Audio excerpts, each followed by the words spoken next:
4a is equivalent to 6b is equivalent to 5c. a is to b is to c value అడిగాడు. a is to b is to c is to b. Direct క్వశ్చన్ని substitute చేస్తే నాకు equal to left hand side equivalent to right hand side కావాలి. ఇక్కడ చూడండి sir, 4 15s are 4 15ల 60, 6 10ల 60, 5 12ల 60, 4 15s are 60, 6 10s are 60, 5 12s are 60. కాబట్టి ఆన్సర్ ఏ. ఈ 5 కూడా రైట్ లేకుండా మనము రైట్ మోస్ట్ యూనిట్ డిజిట్ తోటి చేయొచ్చు సార్.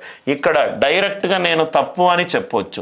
ఎందుకు సార్ తప్పు అన్నారంటే 4 2s are 8, యూనిట్ డిజిట్ దీనికి 8, దీనికి ఏమో 0, ఇది కాదు.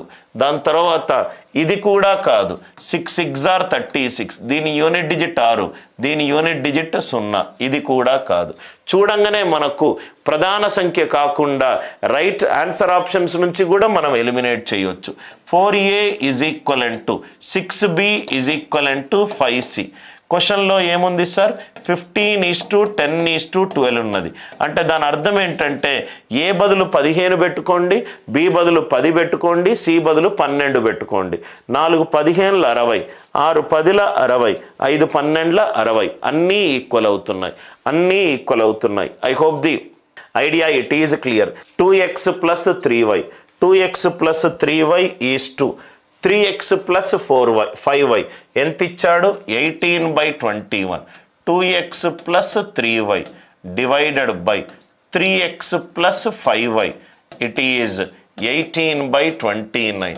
18/29 క్రాస్ మల్టిప్లికేషన్ చేస్తే ఈ క్రాస్ మల్టిప్లికేషన్ చేయకుండా రైట్ ఆన్సర్ ఆప్షన్ నుంచి క్వశ్చన్ స్టేట్మెంట్ కరెక్టో లేదో చూద్దాం సార్.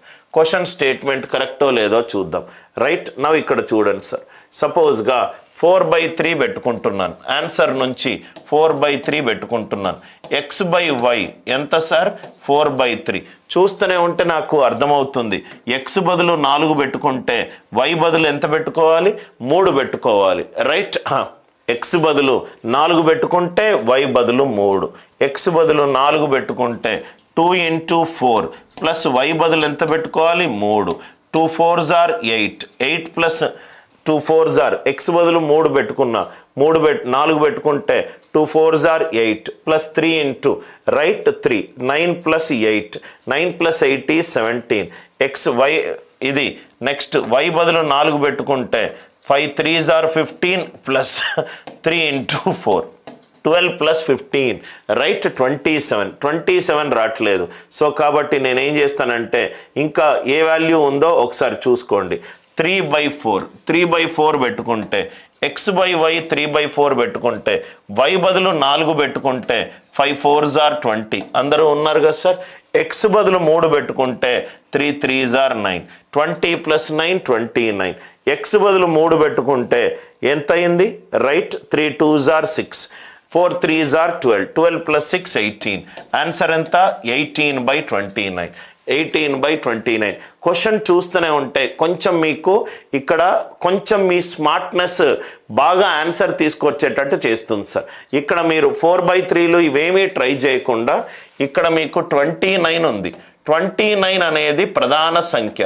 టక్కున మీరు ఎక్కడ ప్రధాన సంఖ్య వస్తుందో చూసుకోండి సార్.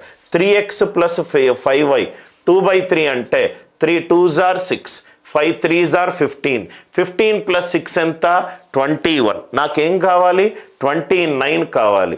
x 3 పెట్టుకుంటే 3 3ల 9, 5 4ల 20, 20 + 9 29. అంటే 3/4కి నాకు 29 వస్తుంది. క్వశ్చన్ చదవండి, కింద మీకు 29 ఉంది. 29 అనేది ప్రధాన సంఖ్య. ఎక్కడ 29 వస్తుందో ఆ వాల్యూని చూసుకోండి sir. Are you all with me?